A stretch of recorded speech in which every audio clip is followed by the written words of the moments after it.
Guys, I have been closing on homes where young, I'm talking in their 20s, homeowners have walked away with six-figure checks. Today, I'm going to run the numbers as if it was you. Stick with me. You better get fired up. Guys, we got an awesome Friday. If you're saying, Joe, I don't know if it's that awesome, I'm telling you, it's you, man. You can make any day great. Monday, Wednesday, Friday, Saturday, Sunday, it doesn't matter. I hope you are having a phenomenal Friday today. Today, what we're going to talk about is it really possible for somebody young in their 20s and their 30s to own a home for a short period of time, sell that home, and get a six-figure check at closing? And because home prices have been so wildly positive, if you're a home seller in recent times, I actually looked back over the last 5 years. I looked at the 5-year period before that, and I looked at the 5-year period before that. So I'm going to share 3 5-year periods that you could actually take a consideration into or consider when deciding whether or not you want to become a homeowner instead of a renter. Now, I'm going to tell you my personal intent here. Yeah, I'm a realtor. I want you to buy a home if you are renting, right? Some people just can't. Their credit's where it is, or they don't have the cash or whatever. But I'm telling you, those are all short-term issues. You can buy a house. I promise you. Anybody I talk to who truly has the intent to do it, and they have horrible credit and no money in the bank, it only takes us months to get them in a position where they're able to do it. I don't care if you buy the home with me. My gosh, I just want you to buy a doggone home.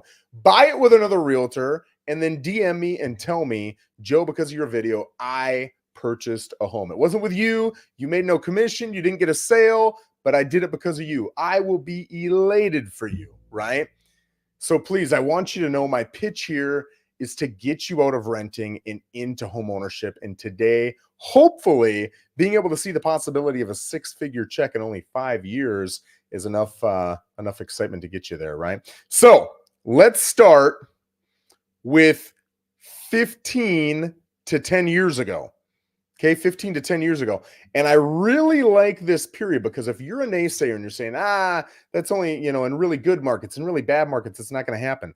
Well, if you think 15 years ago was 09, right? Remember the market really tanked around 07, 08, 09. That was kind of when it was really down there. And 09 was not the bottom. It bottomed out from memory. I think it was 11. So it was still going down. And then it came up for a little bit because remember, we're looking at a 5-year span. But that was a rough 5-year span. In fact, average prices, if you would have bought, I'm looking at March because it's March right now. In March of what's 15 years ago, 09, your average price in the US was $184,709. 5 years later, it only went up a little over 10 grand to $194,859. So it went from 184 to 194 over a 10-year or not a 10-year span, a 5-year span. That's not really a lot, right? Typically, we are looking at a lot more appreciation. Okay. Now, I looked at the rate in March of 09. The typical rate in March of 09 was 4.85%. I'm assuming that you're putting nothing down, which you guys will, unless you're a VA buyer, right? A veteran. But I'm assuming you're putting nothing down.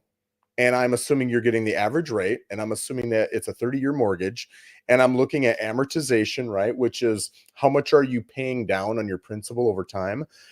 Because one thing that you get when you own, I should say 2 things that you get when you own that you don't get when you do, but it hurts you instead of helps you. When you're a renter is, number one, appreciation, right? And that hurts you because as properties go up, I, as the landlord, am going to charge you more. Whereas if you own it, your principal and interest never change. Right? That's a huge benefit.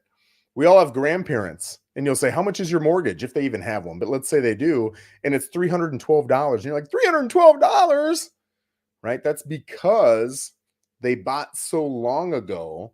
Homes keep appreciating, and we just think a typical average home is about 400. In fact, I think it's 421,700 now. So to think that they bought for $68,000 28 years ago to us is crazy, right? But it will happen to you 28 years from now. So that's the first thing you get, right? Which if you're a renter, it works against you. The second thing is when I was talking about that amortization, I talk about principal payoff. You are paying off your loan. That's a huge thing that you can take advantage of as a homeowner that as a renter, you don't. If you rent from me for a year or 20 years, when you're done renting from me, we shake hands. I wish you the best and you move on. And that's it. That's the end of the story, right? I give you back your deposit. So I give you back your grand, $2,000, whatever your deposit was, you get it back. When you are an owner of a house, you look at the appreciation and you look at that loan getting paid off, and that gap widens and widens and widens every month as the values go up on average, right? They go down, but they go up, and sometimes they do this, right? But over time, they go up, and your payment towards your principal is chunking away at that mortgage, right? So now you owe less. So when you go to sell, you've got that monstrous, I can't even say the word, monstrous difference in your hands. Okay. So again, 15 to 10 years ago, it went from 184,709 to 194,859. I'm looking at the average rate, which was 4.85% at the time. And when you go to sell 5 years later, you would have owed, because you paid off some of your mortgage, 168,042. Quick math in my head, that's about $16,000 ish. It's actually more than 16 grand that you paid off, right? Even if the market was flat, you paid off 16 grand. Awesome. And then you made another 10 grand in your appreciation. And then after paying, I figure 7.5% in closing costs. That's, typically a commission is 6%. Some are higher, some are lower, but that's pretty typical commission. And then, it's 1 to 1.5% in all the other miscellaneous fees. So I rounded it way up to 7.5%. And even after all that, you're going to get a check for $12,202. And that's in a tough, in fact, one of the toughest markets we've ever seen. Okay. So now let's look 10 years ago to 5 years ago. Let's look at that 5-year span. On average, you would have bought a home in the United States for $194,859. You would have sold it 5 years later in March of 2019 for $256,996. What's that? 56, 57, and 5. That's about $62,000 you made in appreciation. Your rate would have been a 30-year loan at 4.37%. Again, I'm assuming you're putting nothing down, right? So you've got the most amount of mortgage owed, and you've paid your $194,859 loan down to $177,276. Right? What's that? 14, 18, 17? Is that 17,000? $17,000 that you paid off on that loan over 5 years. And because of the appreciation and the pay down, your check after paying commission, expenses, everything you got to pay, your check at closing is going to be roughly $60,445. That's a 5-year span. And that's a pretty average span right there, right? 60,000 over 5 years. That number grows astronomically the longer you hold it. But I know some people are just thinking, well, what if I just do it a short amount of time? So I want to do 5-year spans for you, right? Let's go to the last one. And this is 5 years ago, right? March of 2019. I do my math. To today. Again, March of 2019, homes were going in the United States on average for $256,996. Today we're at $421,700. Okay. The average rate back then was 4.28%. So you would have bought for $256,996. Let's just call it $257,000, and you would now owe $233,481. So $257,000, that's 24. You would have paid down about $24,000. And after you paid the commission, the expenses, everything else, you would walk with a check owning for 5 years, an average home, not an above average home. You would walk with a check for $156,591 at closing. Okay. Now that's a really good 5-year span. So I like that we did average, really good, and one of the worst we've ever seen. In all cases, you're walking with a sizable check. And again, that's only a 5-year span, right? I share this because I've seen so many couples in their 20s and 30s, or just single people, right? I've got a couple that are in their early 20s and they'll go buy a home and they'll fix it up. 2-3 years later, they sell. And they've got huge checks, 40, 50, 60, 70 grand, over 100 grand. And now you're able to take that and either invest it in stocks or invest it in investment real estate, or you can put it into your new homestead property that's bigger and better, right? That's why you see 60-year-olds with these beautiful, monstrous homes And you're thinking, okay, you guys are retired. How the heck are you doing this? It's because they started with a $100,000 home, and then they rolled it into a 300, and then they rolled it into a $500,000 home, and now they're in an $800,000 home. That's how it works. But to get that whole thing started, you got to start with the crappy box that nobody wants. So I bring that up because a lot of folks today, we've got a difference of standards. This is Joe Rosen's opinion now, so take it with a grain of salt, right? Maybe you agree, maybe you don't.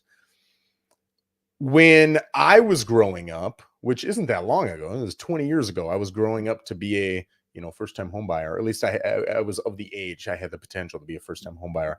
A first-time home was a dump, right? It was 913 square feet. It was a 2-bed, 1-bath, or maybe a 1-bed, 1-bath. It didn't have, I was in Minnesota, it didn't have a basement.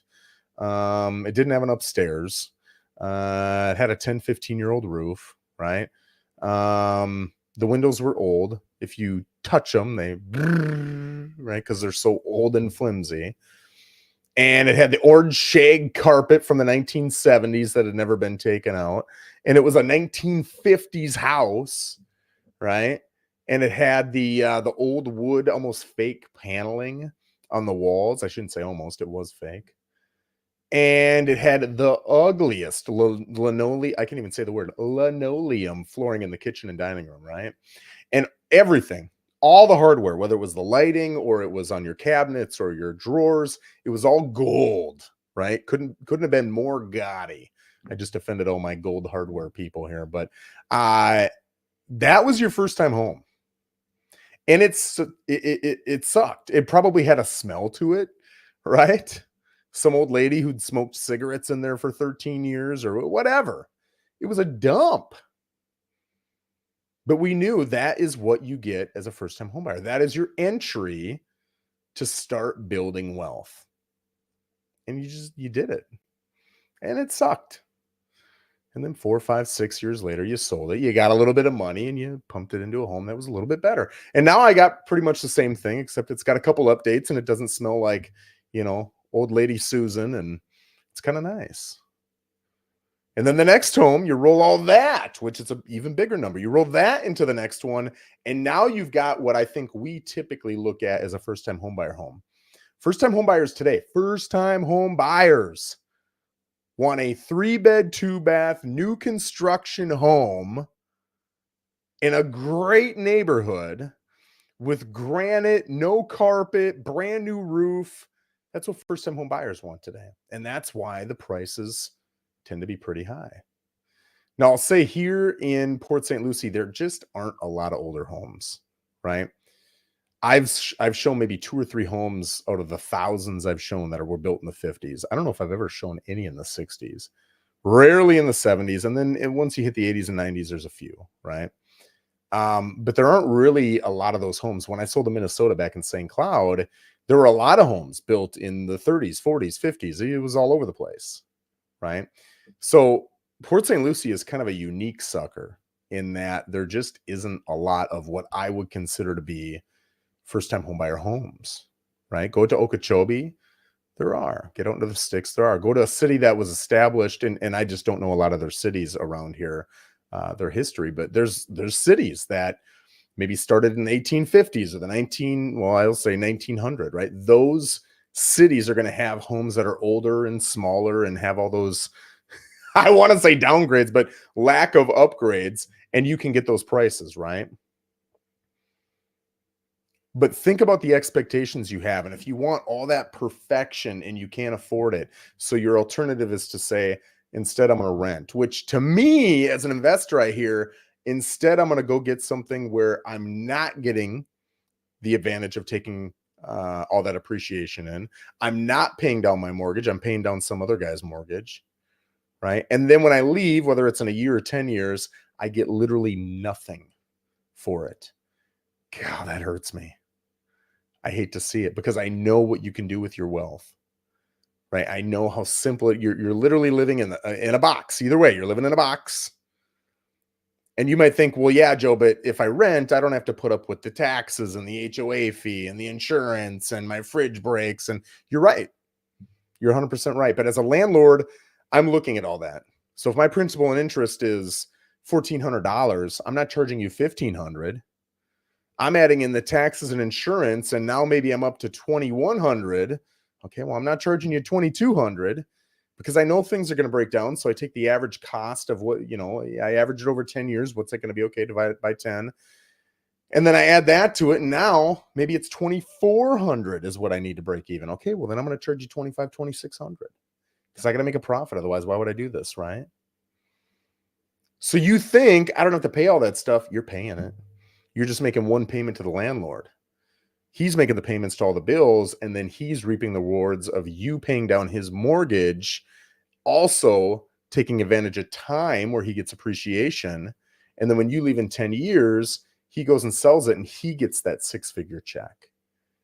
And you get back your $1,500 deposit, and you go find another place.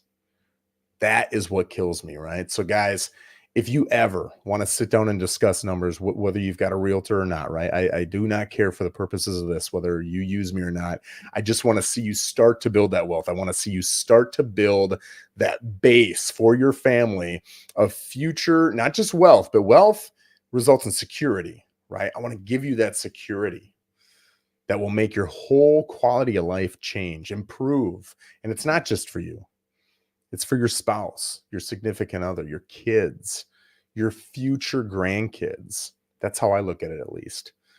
So if you want to talk numbers, let me know. I'd be more than happy to set up a time. We can do coffee, lunch, whatever you want. And we can talk about how you, with your specific set of numbers, cash, credit, whatever it is you've got, could start building wealth for yourself. Guys, have a phenomenal Friday and an even better weekend. Take care.